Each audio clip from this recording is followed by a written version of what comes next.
good friend Brian Goldfinger from Goldfinger Personal Injury Law is in studio this morning as well. Long time no see. Good morning, good morning. I didn't have your intro. You're waiting for it, but I didn't have it today. So. Goldfinger. There you go. There you got it. That was a poorly accepted invitation. Come on now. Oh, I'm serious. Don't be judgmental over there. I'm not being judgmental. I'm Listen, being factual. I have my legal representation sitting right next to you, and I won't. if you hurt my feelings, he will defend me. I feel like Mark's ears burst, so I feel like he's got a case after that song. Thank you. I'm going to retire off this one. It's a multi-million-dollar case. Yes. I got to ask this question. Bed Bath & Beyond. Yeah. They pulled Black Pumpkins over a blackface complaint. Okay.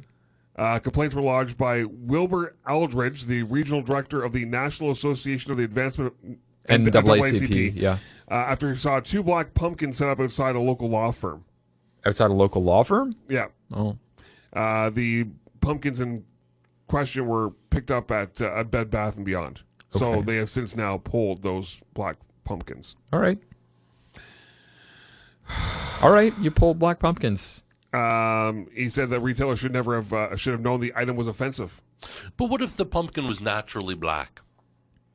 Have you seen a naturally black pumpkin before? Yeah, they grow them. Of course they do. Where? They grow dark-skinned What are you doing pumpkins. in your backyard that we need to know about? No, they do, because I have a white one, too. Not painted. Okay. By now, I would believe everyone would know that anything in blackface is offensive. Okay. Oh, okay. Can a pumpkin be blackface? It has to be taken into context. And You don't want to answer this question. no, I don't. If they're offended, and look, it's a law Counselor, I firm. need to know. You take them away. It's not a big deal. You get different color pumpkins. I don't know. I think You do a whole rainbow And of of course- pumpkins. You got purple pumpkins, pink pumpkins, Yeah. orange pumpkins, yellow pumpkins. Look, it's nice. I don't know. If they're offended, it's not a big deal. Take them down. I'm offended No by this. problem. I'm offended by this guy being offended. How about that? Is that okay? Yeah. Look, this person probably has bigger problems. If they're being offended by black pumpkins, it's fine. This okay. is one of the things that you can do easily. You do it. There you go. How you doing? I'm doing great. Yeah. Yeah. Staying in trouble? Doing my best to. Yeah. Does things as the seasons change? Do things change for you on the legal side of things? Yeah. I things are always up, but I think that they pick up more that when the cold weather starts hitting. We did a recent blog on the change of the seasons. You know, people got to stop wearing their flip-flops and shorts around town and convert to a winter boot or a Should cold never wear weather boot. flip-flops to begin with anyway. You can wear flip-flops if you I want. hate flip-flops. Crocs, whatever it is The you like. Crocs? But yeah. You got no fashion sense. I thought you had great fashion sense before, but now Graham, not as much. you know what? You're just so negative about everything. Right. I should Yeah. be a lawyer. Yeah. Well, I was also a little negative with the Raptors' first game against the Pelicans. Why? Well, yeah, why? It was the ring ceremony, the banner ceremony. It was a fun let's game. Let's start with that first. Let's start Okay. with the banner ceremony. Oh my Okay. gosh. Somebody who doesn't like winning. Here you go. 30 minutes? Okay, but How long was this? Take it all in, man. It might Right. not happen again in your Right. lifetime. I'm okay. 25 years When's in the- the waiting. When is the last time the Maple Leafs did something like that? I don't have time. For You this weren't born. Just I don't have time for this kind of crap. My life just move on. Just wait until if the Leafs ever do win, it will. The They'll be- season will start October the 6th. The pregame show will start August the 13th. Yeah. It will. Even when the Leafs win the Stanley Cup this year, Good attitude. Easy. Yeah. I will still say the same thing. Which is 2 minutes, in, out, get the banner raised, let's get on with it. you're a I've got party pooper. 30 Wow. minutes for us to hand out rings. What do you want them with a just to banner. throw the rings into the middle of the ice? Okay, team, go over and grab it. Everybody grab one ring. I don't need the half an hour pregame celebration. Come on. Your birthday, what do? They have a match. They say blow out the match. See you later. Happy birthday. Like We don't even acknowledge my birthday anymore. That's where we're at. I had kids.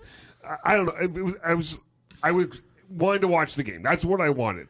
That's what I wanted. you were in the minority of people who wanted to watch the game. The majority of people wanted to watch the ring ceremony, the reaction of the players, and the banner going I had up. Rod Black on this week. He goes, well, I think the parade finally just ended. Like, okay, we had a whole summer of being celebratory over this championship. Now it's time to defend it. Let's move on. Are you really seriously talking about defending a championship without Kawhi Leonard? Well, hey, hang on.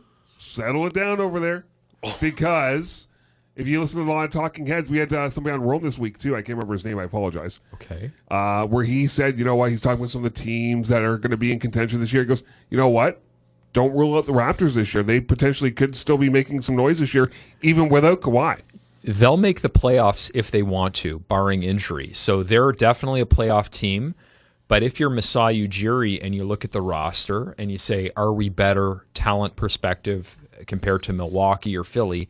I'd say the answer is no. He may want to blow it up at the trade deadline and build for the future. Possibly. And that can happen. If that happens, everything's, all bets are off. So you don't know what's going to happen. I don't think that they have the talent to compete with Milwaukee or Philly in the East. If they had Kawhi, they'd be right up there, but they don't, and they're not going to get a guy like Kawhi anytime soon. When I asked Rod as well this week about who he was looking at the East, he said right now it's across the NBA, it's a wild card. Anybody could be good this year. Yep. There isn't that one clear cut, franchise that's going to be running away with it this year. He said. Do you agree with that? In the East, there's two teams that are dominant, and that's Philly and Milwaukee. Nobody else comes close to them. In the West, you have to look at the Clippers. You have to. They're so talented and so deep. And then after that, everyone is really good. Denver's really good.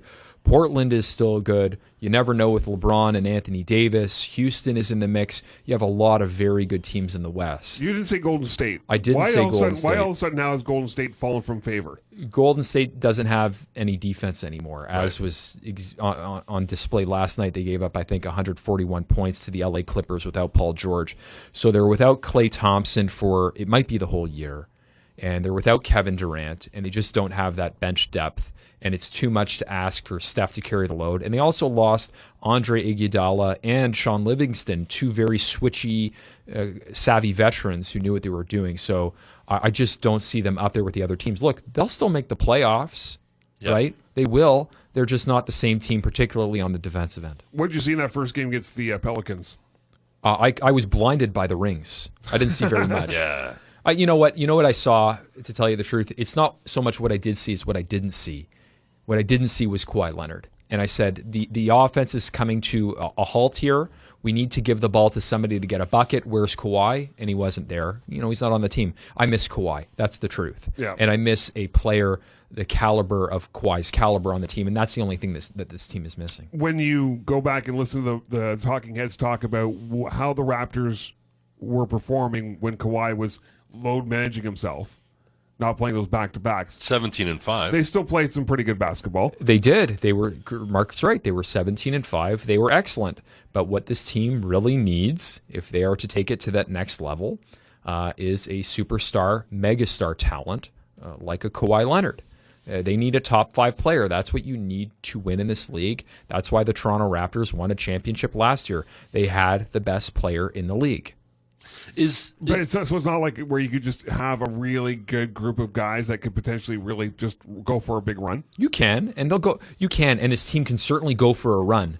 Will that run equate to a championship or a conference championship? I don't think so. When I look down these, I'm not entirely convinced that if Philadelphia no Jimmy Butler, right, and JJ Redick. Right. Redick's gone. I think in terms of a depth perspective, I think Toronto would have it. Pascal's got to be, I don't know if he can go 34-18 every single night of the NBA season. I'm sure he can't. But of these other teams, aside from Milwaukee, is there really somebody in the East that can compete consistently? I'm gonna say I think Toronto's a 2 here. You think Toronto's a 2? I think they are. Brooklyn, I don't expect much there. Obviously, Durant's going to be out for the remainder of the season, or pretty close. Kyrie, I think he's shown you what he is.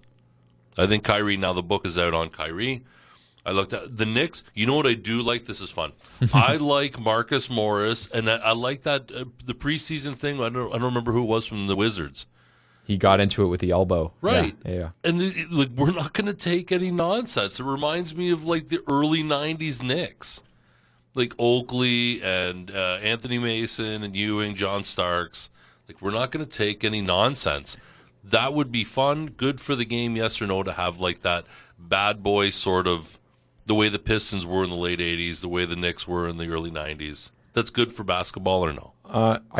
Maybe you want to see it. I don't want to see that back. I like the scoring. The game was very slow when the Pistons were doing it. The Correct. scores were in the 90s. I like scoring, and you know what, the TV and the fans like scoring too, as evidenced by the way the game's being officiated these days.